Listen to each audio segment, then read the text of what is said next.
Parce que je suis séfarade, parce que j'ai construit ce pays, parce que j'ai combattu pour ce pays, parce que je ne vois aucun, dans le panneau que Lali a présenté, il n'y avait aucune allusion à l'opposition séfarade-ashkénaze.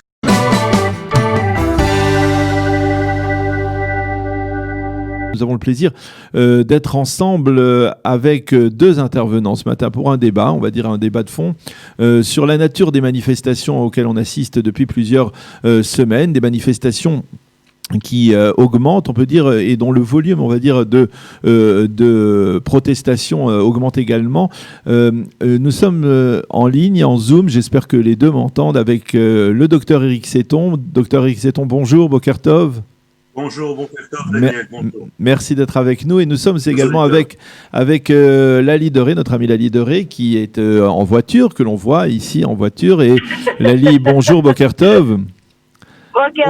Voilà, alors je vous ai réunis. S'il te plaît. Voilà, je vous ai réunis grâce au Zoom ce matin parce que en fait, on peut dire que vous avez fait d'une certaine manière le buzz. C'est pas la première fois que vous le faites, le buzz sur Facebook autour justement d'un post de Lali Deré sur la nature de ces manifestations, parti d'un panneau, d'une banderole qui avait été brandie dans l'une des manifestations, probablement la dernière manifestation, qui parlait on va dire, d'un phénomène que l'on croyait oublié dans la réalité israélienne, mais qui semble malgré tout très présent, surtout lorsque l'on est en période de conflit, c'est-à-dire le phénomène, on va dire, séfarade ashkénaze, ou si l'on veut élargir, eh bien, ceux qui ont construit l'État d'Israël et ceux qui sont en train de le détruire d'une certaine manière. Alors, Éric Setton, docteur Setton, vous avez réagi très rapidement à ce poste de Lali Deré qui s'indignait de cette séparation, de cette pancarte, de ce panneau de l'un des manifestants. Pourquoi cela vous a agacé, on va dire? Parce que je suis séfarade, parce que j'ai construit ce pays, parce que j'ai combattu pour ce pays, parce que je ne vois aucun, dans le panneau que Lali a présenté, il n'y avait aucune allusion à l'opposition séfarade-ashkénaze. Il y avait une opposition entre démocrates, entre ceux qui veulent garder le pays démocrate, juif et démocratique, et entre ceux qui veulent faire un pays populiste, en train de casser toutes les structures démocratiques, en train de casser, de taper sur les juges, sur la police. Il n'y avait rien d'opposition. Il y avait un panneau qui disait « Ne détruisez pas mon pays ». Ce sont deux personnes très âgées qui ont dit « Nous avons combattu, nous avons construit ce pays, nous avons combattu pour ce pays, pour l'avenir de nos enfants ». Il n'y avait rien. Je ne sais même pas s'ils sont ashkénazes ou séfarades. Je ne sais pas pourquoi on prend ça tout de suite dans la direction d'opposition séfarade-ashkénaze. Il n'y a aucune opposition. Il y a parmi les manifestants des centaines et des milliers de séfarades qui sont atteints dans leur vie économique parce qu'il n'y a pas de leadership, il n'y a aucune direction qui vient et qui dit nous allons vous soutenir, nous allons vous garder pendant cette crise qui est une crise sanitaire, mais une crise économique, mais surtout une crise du leadership. Donc prendre le narratif opposition séfarade ashkénaze, c'est dommage, vraiment. Moi je suis séfarade, mes parents sont nés en Égypte, mais d'origine syrienne. On a grandi avec toute la fierté d'être égyptien, d'être séfarade. J'ai des amis séfarades, ashkénazes, partout. Il faut dépasser ce narratif. Il n'y a rien dans cette pancarte, rien dans ces manifestations qui rappelle cette opposition. Au contraire. Au contraire. Alors Lali, on va donner la parole à Lali. Pourquoi cette colère de votre côté, Lali? Pourquoi cette réaction Alors, bien entendu, c'est pas la pancarte, c'est juste un symptôme. Il est évident que c'est pas uniquement sur la base de cette pancarte que j'ai même pas écrit ce post. En fait, j'ai reproduit le post d'un ami, ashkénaze lui-même en passant, qui en substance, ce qu'il disait, c'est comme ça. D'abord, on entend ce narratif de nous avons construit le pays et on est en train de nous le voler. C'est pas seulement cette pancarte. C'est par exemple le fameux poste de l'ancien garde du corps de Netanyahou qui a fait le buzz et qui a été reproduit par toutes les chaînes de télévision comme si c'était qui disait voilà, mon grand-père a construit ce pays, mon père était un héros d'Israël Et voilà, maintenant vous détruisez le pays. C'était exactement la même chose quand en 77, Menachem Begin a conquis le pouvoir. La gauche et l'élite ashkénaze laïque du pays disaient voilà, on a très péjoratif, on va dire, sont en train de voler le pays. C'est la même chose en 96 quand Netanyahou, en dépit de tous les sondages, a réussi à obtenir le pouvoir après l'assassinat d'Yitzhak Rabin, et ça, je pense que c'est le crime, justement, quand on parle de crime minister, ils brandissent tous les pancartes prime minister, le plus grand crime de Netanyahou, c'est d'avoir justement gagné ces élections en 96, après l'assassinat d'Yitzhak Rabin. Tout ce narratif-là de nous, l'élite ashkénaze laïque, avons construit ce pays, et vous, les séfarades. Mais Eric dit bien que c'est pas Sfarad. Ashkenaz, on a dépassé ce clivage. Pourquoi finalement vous avez l'impression... Lali, je vais vous demander de vous arrêter. Lali, je vais vous demander peut-être si c'est possible de vous arrêter parce qu'on vous entend mal, très mal. J'ai compris, ok. Si c'est possible pendant quelques minutes vous arrêter pour Lali, pouvoir... est-ce que le fils d'Eisenkot, qui est d'origine marocaine, va dire que son père est un héros et son père est un héros? Est-ce que c'est parce qu'il est ashkénaze ou parce qu'il a combattu pour son pays ou parce qu'il a mené Tsahal? Donc, c'est ça. Ça n'a rien à voir, parce que je dis... Exactement, ça n'a rien à voir. Ça n'a rien à voir. Tu veux pas... Non, mais c'est pas... Tu déplaces le débat.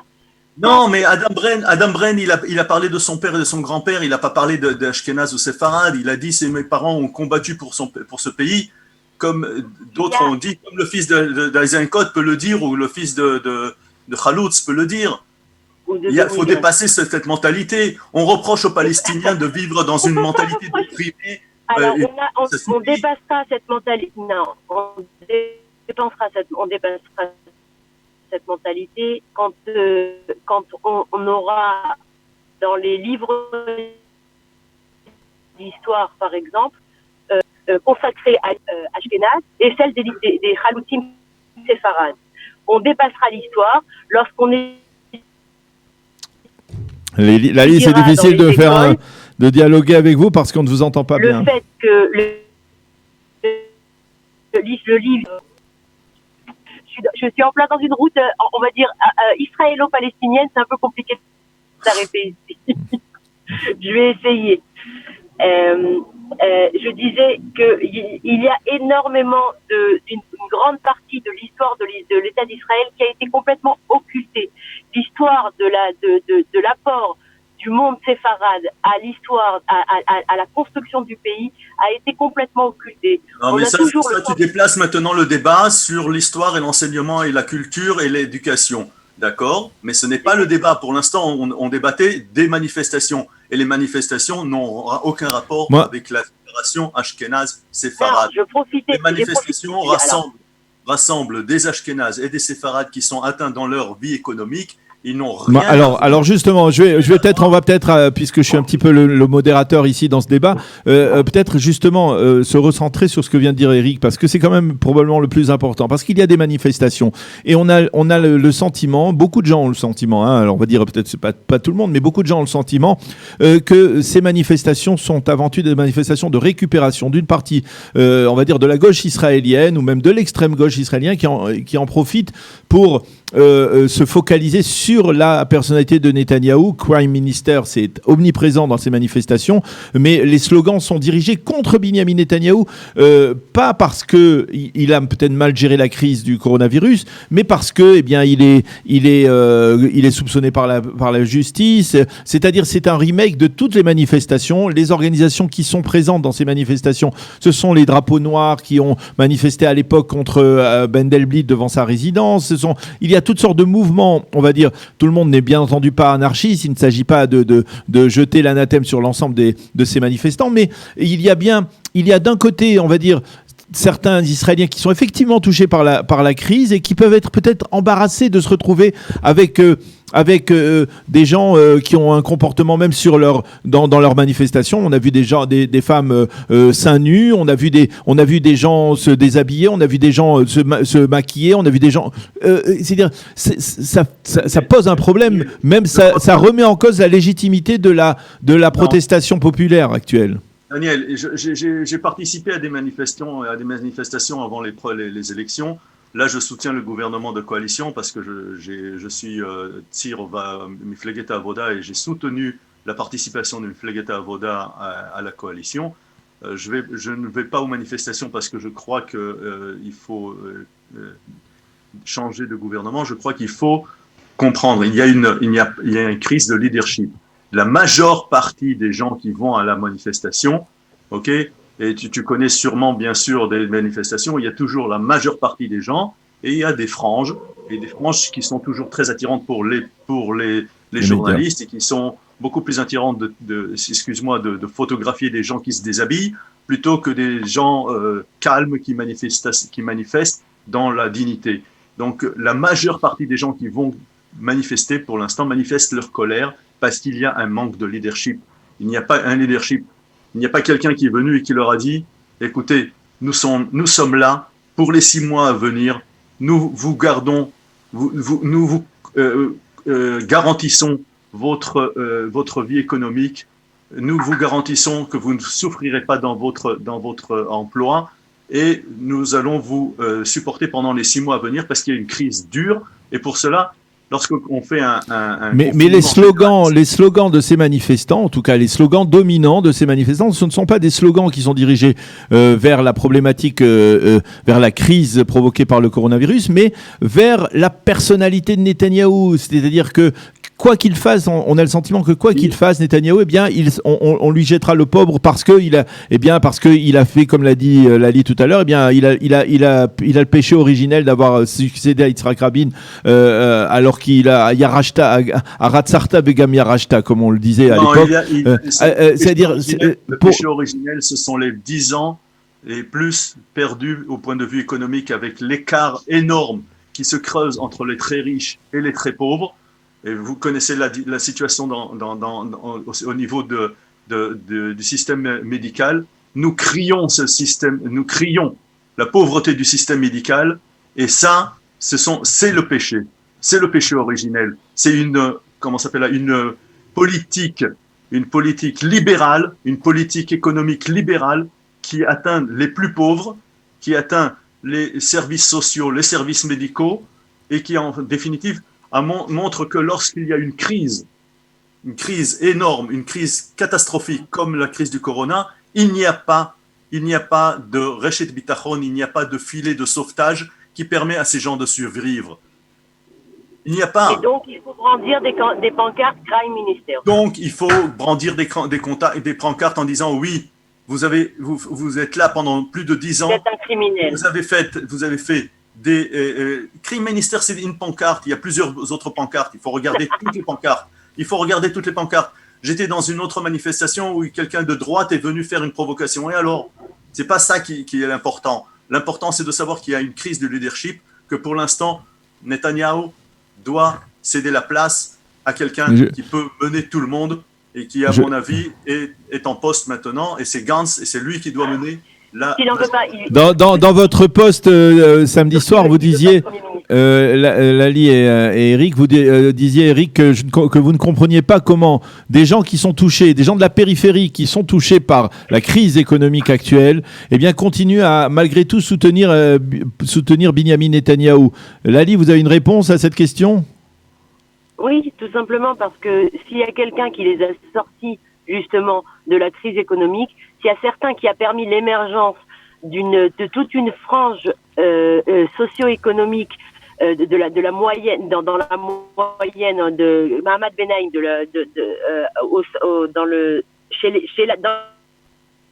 dans la périphérie, c'est justement la politique de Netanyahou qui a ouvert les marchés et qui a permis cette concurrence, qui a fait surgir qui a fait augmenter le pouvoir d'achat justement de ces périphéries. C'est lui qui a développé énormément tout le système de transport en commun vers la périphérie. C'est lui qui a créé des universités dans la périphérie. C'est lui qui a permis l'ouverture des Michlalotes, c'est-à-dire les instituts universitaires qui n'obligent pas à passer des psychométries qui sont difficiles pour certaines personnes, et qui leur a ouvert la porte vers l'académie, vers les universités, vers les diplômes. Toutes ces choses-là, on peut pas les balayer. C'est impossible de balayer. Il y a une étude très intéressante que je conseille à tout le monde de lire, du professeur Nissim Leon, qui a parlé justement de pourquoi la périphérie continue de voter pour la droite et pour le Likoud, parce qu'elle aura ouvert tout un pan de la vie sociale, de la vie économique qui leur était fermé jusque-là. Et donc oui, il y a une espèce de reconnaissance, il y a aussi une certitude et une intelligence incroyable de ces populations-là, qui comprennent que c'est comme ça qu'ils vont réussir à sortir de ce sentiment d'être en dessous du reste de la classe israélienne. Donc oui, bien entendu qu'ils vont continuer de voter pour le Likoud. Bien entendu que ces discours qui à chaque fois s'étonnent. Comment est-ce possible? Mais parce que tout simplement, vous racontez une histoire.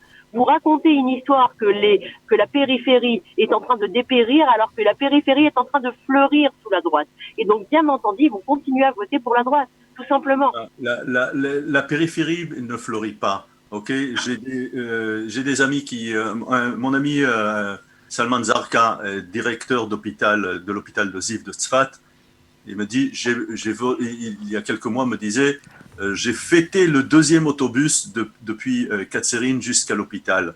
Il n'y a pas, les taux de mortalité sont plus élevés en périphérie que dans le centre du pays. C'est parce qu'il y manque des infrastructures. Donc, raconter qu'il y a comment s'appelle là, des transports publics. Les transports publics n'ont pas été développés comme il le fallait. Eric, et si par hasard, par exemple, eh bien, puisque vous êtes membre du Parti travailliste, et si par exemple, eh bien, on pouvait tout simplement dire que les populations des périphéries qui ont été jetées, dont les parents, puisque c'est les parents et même les grands-parents aujourd'hui, ont été jetés lors de leur arrivée en Israël dans les années 50 et 60 par l'establishment politique israélien dans ces villes de périphérie, n'ont peut-être pas pardonné aux Mapai historiques jusqu'à ce jour la manière dont ils ont été traités, la manière dont leur identité a été presque bafouée, et que jusqu'à présent, eh bien aujourd'hui, eh bien il y a beaucoup de gens qui, même si d'une certaine manière ils souffrent sur le plan économique, eh bien ils ne sont pas prêts malgré tout à voter pour un parti qui les a traités comme il a traité leurs parents ou leurs grands-parents. Aujourd'hui encore, ils préfèrent voter pour un homme comme Netanyahou, qui visiblement ne représente pas les couches sociales les plus défavorisées, mais une certaine élite israélienne de Rehavia. Peut-être que ce poids, il le porte encore aujourd'hui. Non, je pense que c'est une belle histoire également de raconter que le Mapai, l'établissement, a jeté les gens, toutes les couches, toutes les aliotes ont été jetées en périphérie. Les premiers également qui sont arrivés, les premiers colons ont été jetés à Tel Chai ou dans d'autres périphéries également, ont été combattre dans plusieurs, dans des comment s'appelle là, des villages ou des kibbutzim de la frontière, ou à laisser sécher les marais. Donc chaque frange, chaque couche d'Aliyah ont été mis dans des endroits qui étaient les plus durs, c'est sûr, parce que les gens qui étaient déjà installés les repoussaient. Mais c'est pas ça le problème. Netanyahou joue sur quelque chose qui est fondamental, c'est la peur viscérale. Et il joue sur la peur viscérale de l'Iran, sur la peur viscérale des Arabes, sur la peur viscérale des Arabes de l'intérieur, sur la peur viscérale des Palestiniens. Donc, le jeu de Netanyahou, c'est de se présenter en tant que sauveur, alors qu'il n'est ni sauveur du point de vue économique, ni sauveur du point de vue sécuritaire, mais c'est une belle histoire, et il sait bien raconter, il sait bien parler, et c'est ça qui, en fait, marche pour l'instant. C'est avec ses babouins c'est le narratif, c'est une belle histoire, c'est lui qui la raconte, mais quand on regarde les chiffres, le pays, pendant ces 10 dernières années, s'est dégradé du point de vue économique, Et Alors, c'est vrai que j'ai du mal, Eric, là, j'ai du mal à vous suivre parce que c'est vrai qu'aujourd'hui, on est dans une situation économique difficile, mais il y a 3 mois, il y avait 4% de chômage en Israël. Il y avait un taux de croissance sans précédent. c'est très bien, très bien Et il suffisait d'aller se rendre à l'aéroport Ben Gurion pour voir qu'il y avait des millions et des millions d'Israéliens qui chaque année partaient en vacances à l'étranger. Non, c'est des milliers et des milliers, et c'est vrai mais c'est une frange spéciale, comme a dit Lali, c'est vrai, c'est la frange moyenne qui s'est étirée. Une partie est devenue très riche ou riche, une partie est devenue plus pauvre. J'ai dirigé des hôpitaux, j'ai été visiter mes infirmières, d'accord, qui travaillaient par exemple à Batiam, qui est une périphérie du centre, ok, et qui 70% de voix pour le Likoud à Batiam. Qui habitent dans des 3 pièces avec 5-6 enfants, dénudés de tout, et c'est parce que les salaires des infirmiers, maintenant, lorsque les infirmières sont sorties en grève, en une journée, ça a été réglé. Et le nombre des infirmières, d'accord? Pourquoi ça n'a pas été réglé avant? Pourquoi on doit arriver à un confinement généralisé? Parce qu'on n'a pas assez de place, on n'a pas assez de lits d'hôpitaux, parce qu'on n'a pas assez de lits de réanimation, parce qu'on n'a pas assez d'infirmières, on n'a pas assez de médecins, parce qu'on n'a pas assez de place, parce que comment s'appelle là, les dépenses de santé sont stables depuis 20 ans, depuis que Netanyahou est au pouvoir, en évitant justement d'investir dans la santé, parce que la santé, c'est les gens les plus pauvres. Heureusement qu'il y avait Litzman à un moment, puisqu'il a permis de mettre les soins dentaires aux enfants jusqu'à 12 ans. Non, il faut comprendre, Netanyahou, c'est une politique libérale économique dure. C'est sûr qu'il y a une frange de la population de la classe moyenne et qui a été étirée, et on peut voir ça avec le coefficient le coefficient d'inégalité, qui est un des plus élevés au monde de l'OECD. Donc, c'est vrai, Lali, il a donné un impact économique, mais cet impact économique, comme disait, je ne sais plus, il y a quelques années, un ministre en France, il faut raccrocher les wagons sociaux. Ce n'est plus assez. La périphérie, les taux de mortalité dans le nord du pays sont plus importants, étaient plus élevés que dans le sud. C'est aberrant. Nous sommes un tout petit pays. Ces disparités sont aberrantes. Quelqu'un pour arriver à l'hôpital, quand il habite dans un village du Nord, prend 1h30 pour arriver à un hôpital. Mm-hmm. Donc ne parlez pas des infrastructures de transport en commun. Il n'y a rien. Ok. Alors, on va vous laisser, Lali, le mot de la fin, parce que nous devons terminer ce dialogue, cette discussion intéressante, bien entendu, entre vous deux. Je suis tout à fait d'accord avec Eric sur le fait qu'il y ait des améliorations à faire. Je travaille dans une association dont le but est justement d'améliorer les infrastructures sociales du pays. Donc, je serai la dernière à dire que tout est beau, tout est meilleur dans le meilleur des mondes. C'est pas du tout ce que je dis. Je dis qu'il faut avoir un minimum de reconnaissance, ça c'est la première chose.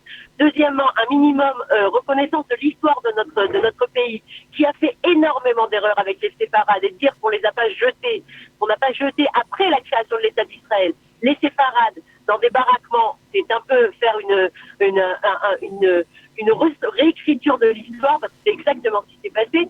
Et je dis qu'il faut comprendre que à Batiam, vous disiez qu'à Batiam, donc cette infirmière, etc., à Batiam, il y a 70% de voix pour le Likoud, et c'est pas pour rien. Le Likoud continue, tant que la gauche continuera de se présenter comme... Bon. Bien, on a bien compris, Lali. Vous n'êtes pas d'accord tout à fait avec. Non, on va arrêter parce que c'est difficile de vous parler comme ça. Merci beaucoup, Lali, d'avoir été avec nous sur la route entre Élie et Jérusalem. Merci beaucoup d'avoir été avec nous. Merci, docteur Eric Setton, d'avoir été avec nous. C'était intéressant de vous entendre, d'avoir votre avis et de vous entendre tous les deux discuter de ce sujet important, en marge, bien entendu, donc de ces manifestations, de ces protestations et d'une certaine manière de la colère populaire. Merci d'avoir été avec nous. Bonne journée et à bientôt. Merci Daniel, merci aux auditeurs, merci Lali.